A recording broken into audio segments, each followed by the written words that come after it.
on se retrouve aujourd'hui pour une vidéo que certains m'ont demandé, c'est-à-dire 10 livres pour débuter la fantasy, ou au sens large, une fantasy assez simple, ou alors un livre dans lequel on peut s'immerger assez facilement si jamais vous êtes déjà des adeptes de fantasy.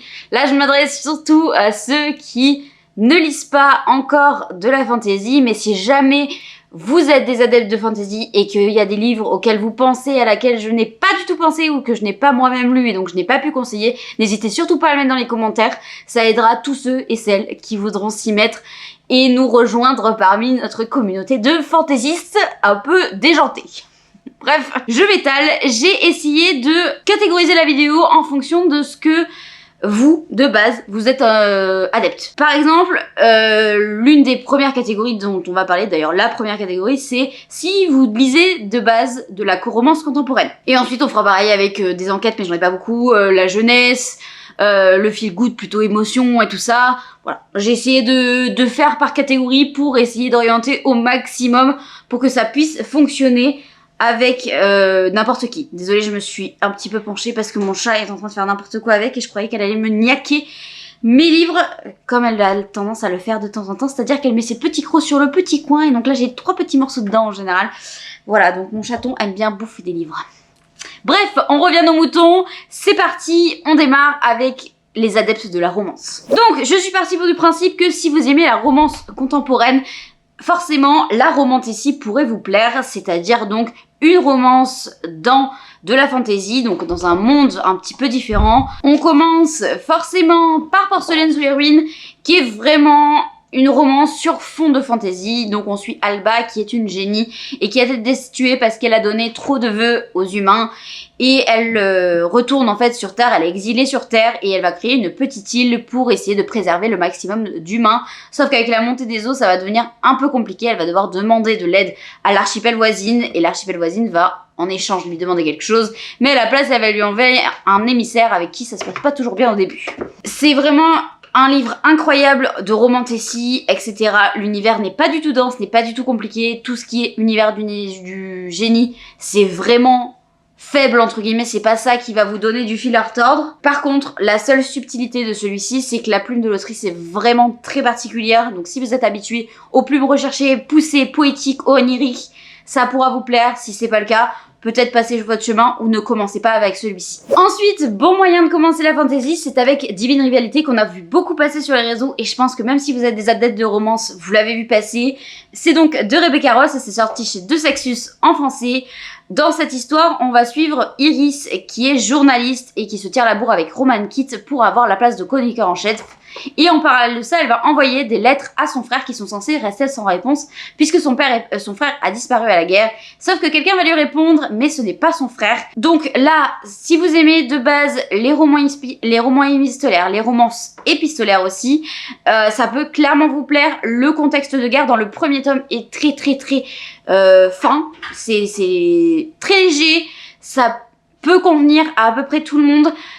Le côté fantasy est un petit peu plus poussé dans la deuxième partie de l'histoire, donc dans le deuxième tome vu que c'est une duologie, mais le premier tome vous pouvez foncer assez les yeux fermés parce que donc on est dans un monstre de journalistes, on est donc dans une période de guerre mais qui est quand même peu présent dans le premier tome et il y a surtout cette romance qui prend beaucoup de place. Donc si c'est ce que vous aimez à la base, ça peut vous mettre un premier pied, on va dire, dans la fantasy. Dans le même genre, mais un petit peu différent, il y a aussi The Perfect Match qui est sorti dans la collection E&H de Lila Mars. Alors c'est pas tout à fait le même genre, c'est pas vraiment de la fantasy, c'est de la dystopie, mais j'ai pris le mot fantasy au sens large.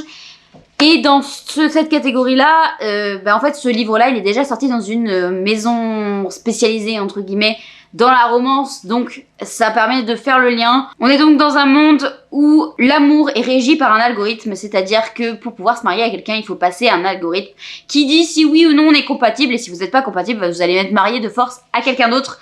Vous ne pouvez pas vous marier par amour, et on va suivre une jeune fille plus particulièrement qui souhaite se marier avec son amour d'enfance, sauf que l'algorithme va décréter qu'ils ne sont pas compatibles et elle va être mariée de force au frère de son amour de jeunesse et c'est là que ça devient un petit peu le bazar. Ça pose énormément de questions, il y a donc une romance qui est présente à l'intérieur, ça pose énormément de questions sur justement l'amour, qu'est-ce que c'est l'amour, Est-ce que ça fait mal? Est-ce que ça fait du bien? Est-ce que on peut régir ça par un algorithme? Est-ce que toutes les causes sont prises en compte par cet algorithme? Ça pose énormément de questions. C'est aussi une duologie, donc c'est assez court.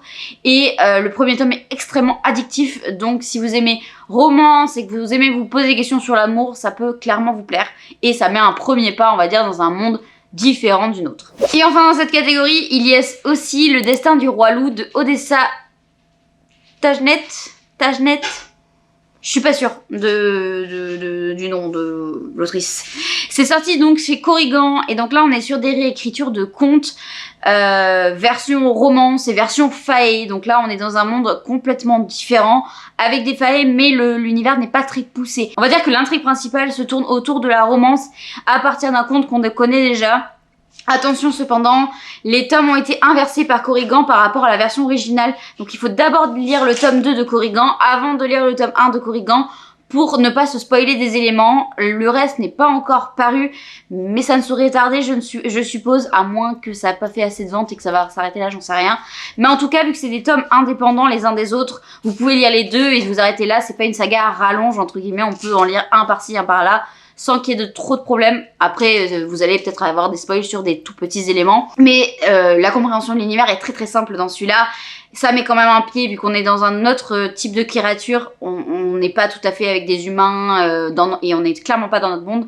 Donc ça me paraît un premier pas assez facile à faire dans ce livre-là. Et surtout, c'est très léger. Ça se lit extrêmement facilement. Et moi qui n'aime pas beaucoup la romance ou la romantécie et tout ça, ça passe très bien. Donc je suppose que pour ceux qui aiment la romance, ça sera encore mieux. Ou alors complètement à côté de la plaque parce que justement, j'aime pas ça. Peut-être parce que j'aime pas ça de base que j'aime bien ça. J'en sais rien, je me pose peut-être trop de questions. Si vous êtes plutôt du genre à lire du feel good ou des relations mignonnes ou tout ce qui est famille, etc., je vous conseille de partir plutôt vers de la cozy fantasy. La cozy fantasy, pour ceux qui ne savent pas, c'est donc un sous-genre de fantasy qui est, on va dire, plus lent, plus doux, plus mignon. J'ai fait une vidéo complète il y a une semaine ou deux. Je vous la remets dans le petit d'un côté ou de l'autre si vous voulez en savoir un peu plus. Mais j'ai 2 titres à vous présenter dans cette catégorie-là si vous, justement, vous aimez le feel good, les relations mignonnes, la famille, tout ça, tout ça. Le premier, c'est Sous la porte qui chuchote de T.J. Klune, où on va suivre un homme absolument détestable qui va mourir et il va être amené dans un café qui est un lieu de passage entre la vie et la mort, et il va rencontrer d'autres personnages qui vont lui apprendre énormément de choses. C'est un livre extrêmement mignon, mais il y a des passages qui sont quand même durs puisqu'on aborde des thèmes comme le deuil, la mort, l'abandon, l'amour des autres, l'amour de soi, la confiance. Enfin, il y a beaucoup de thèmes qui sont abordés dans ce livre-là. C'est un livre qui est assez lent, assez contemplatif, où justement il faut aimer ces relations entre personnages, le développement de ces personnages. Mais je trouve que l'avancée et l'évolution du personnage principal est absolument incroyable, et rien que pour ça, ça vaut vraiment le détour, que vous soyez débutant dans la fantasy ou pas du tout d'ailleurs. Mais avec T.J. Klune, c'est un peu ça passe ou ça casse. Dans un autre style, nous avons La Société très secrète des sorcières extraordinaires, qui est aussi une cozy fantasy, qui a été écrit par Sangu Mandana et qui est publié chez Lumen. C'est un livre qui a fait un grand tabac l'année dernière, durant la période de l'automne. On suit Mika Moon qui est une sorcière et un jour elle va recevoir une demande d'emploi un peu particulière. Elle va s'y rendre et elle va découvrir quelque chose d'un peu bizarre. Je vous laisserai découvrir, mais c'est pareil. Là on est beaucoup axé sur la relation avec les personnages, on est beaucoup axé sur la mignonnerie, sur l'apprentissage de certaines valeurs, sur le fait d'avoir confiance en soi, d'avoir de l'amour pour soi. Voilà, c'est très mignon, c'est très cosy, c'est très doudou, voilà. Si c'est un peu le genre de lecture que vous lisez habituellement, l'univers est très accessible, il n'y a pas beaucoup de nuances, et après c'est surtout les personnages, après ça permet de mettre du coup toujours un pas dans la fantasy. Alors si vous aimez à la base les enquêtes, les polars, etc., j'en ai pas beaucoup à vous présenter parce que c'est souvent des univers qui sont très denses, donc j'en ai un qui pourrait potentiellement vous plaire si vous aimez un peu les tons légers.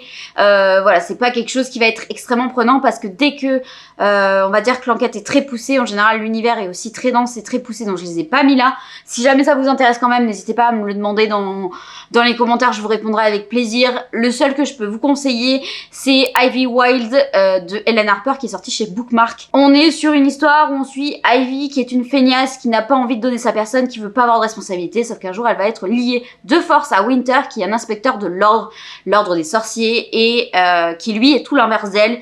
Il ne pense que par le travail, il ne voit que par le travail, il mange travail, il dort travail, bref, c'est un bourru de travail, de rigueur, etc. Et ils vont devoir s'allier car il y a une enquête qui doit se mettre en place, et c'est une série qui est en 3 tomes.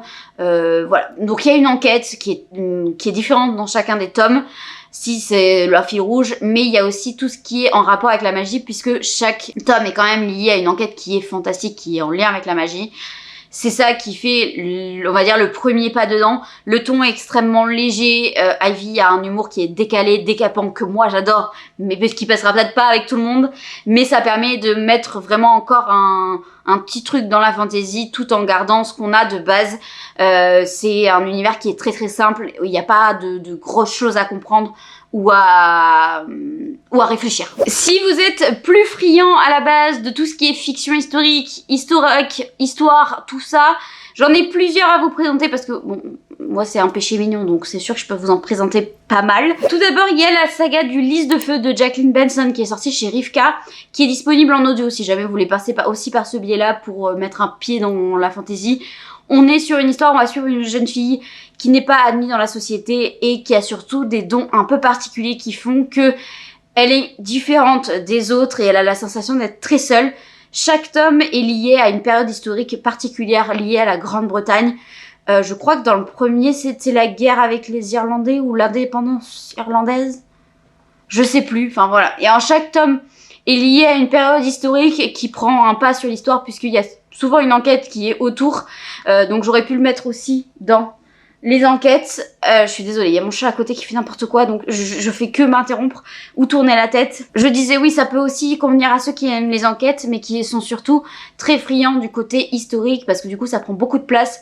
Et pareil, il y a toute une relation entre les personnages qui est très important, tout ce qui est pouvoir. Alors ça sera peut-être pas le plus évident auquel on peut rentrer dedans parce qu'il y a toute une compréhension du système de magie qu'il va falloir appréhender, mais c'est quand même pas le plus dense ou le plus compliqué, et vu que c'est ancré dans notre monde à nous, ça peut peut-être aider s'il n'y a pas de vrai monde, enfin de monde à côté, c'est plus du fantastique que de la fantasy. Donc il y a ces éléments magiques qui sont rapportés dans notre monde par rapport à notre histoire à nous, c'est pour ça que ça peut être peut-être plus simple et ça peut plaire à un grand nombre, je pense. Ensuite, j'en ai deux dans la romantique, enfin liés à la romantique, qui sont un peu différents l'un de l'autre.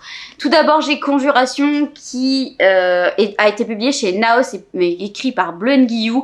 C'est un livre où il y a une toute petite part de magie, c'est pas ce qui prend le pas sur le reste. On est donc durant la romantique, donc l'autrice a fait des études là-dessus, donc forcément c'est très très riche. Là, on est surtout centré sur les complots, les trahisons, les personnages qui sont très bien développés et qui peuvent virer d'un sens à l'autre, d'une page à l'autre. C'est-à-dire qu'on peut le détester à la page 10 et la page 13 l'adorer. C'est vraiment des personnages qui sont gris, qui sont ni méchants ni gentils, ils sont vraiment entre les deux. Et c'est ce qui fait la force de ce roman. Il y a beaucoup de personnages qui sont incroyables et l'histoire est extrêmement prenante. Donc voilà, là c'est un premier pas qui est hyper cool, je peux que vous conseiller parce que moi ça a été un énorme coup de cœur, mais pour entrer dans la fantasy je pense que ça peut passer. Le deuxième est un peu plus poussé au niveau de la magie, mais l'histoire est totalement différente puisque là nous allons suivre Virina qui est l'impératrice de l'Empire du Soleil, et sauf qu'elle vit en permanence avec un dieu dans sa tête qui fait que, bon, elle est pas tout à fait nette la dame. En gros elle veut se débarrasser de son sénat parce qu'ils ne veulent pas d'elle en tant qu'impératrice et elle est pas assez malléable à leur goût, et en même temps elle veut arrêter la guerre avec Arthos, donc l'Empire de la Terre, avec qui ça dure depuis des années et des années. Et pour ça, elle va s'allier au frère de l'Empereur de la Terre, qui va être prisonnier, et ça va partir dans des délires incroyables.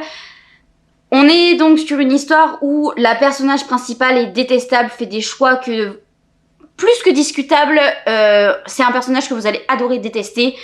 Par contre la magie est un peu plus présente, et vu qu'il y a un dieu qui vit dans sa tête en permanence, faut appréhender ce côté là, mais Pour le coup, l'univers n'est pas très dense, il n'y a pas énormément de personnages, donc c'est assez facile de rentrer dedans. Il faut juste avoir cette petite subtilité là, mais je peux vous conseiller, il est vraiment très chouette, et c'est un tome qui est indépendant, il va y avoir 4 tomes indépendants, donc vous avez le début et la fin de l'histoire dans ce tome-ci, et ça c'est pas négligeable quand on n'est pas adepte de la fantasy. Et enfin, si votre délire c'est plus le young adulte ou la jeunesse, j'en ai aussi quelques-uns à vous présenter. Le premier dont j'ai pas arrêté de rabâcher les oreilles de tout le monde sur cette chaîne, c'est L'Engrangement de Neil Pfeffer qui est sorti chez Hachette. C'est un livre qui tire sur le bas du young adulte, dans lequel on va suivre Sophie qui est une chronolangue qui peut parler aux horloges.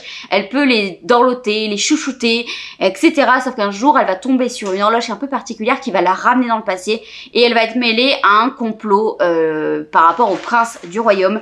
C'est génial, cette histoire est vraiment vraiment géniale. Le monde est facile à comprendre, le système de magie est facile à comprendre.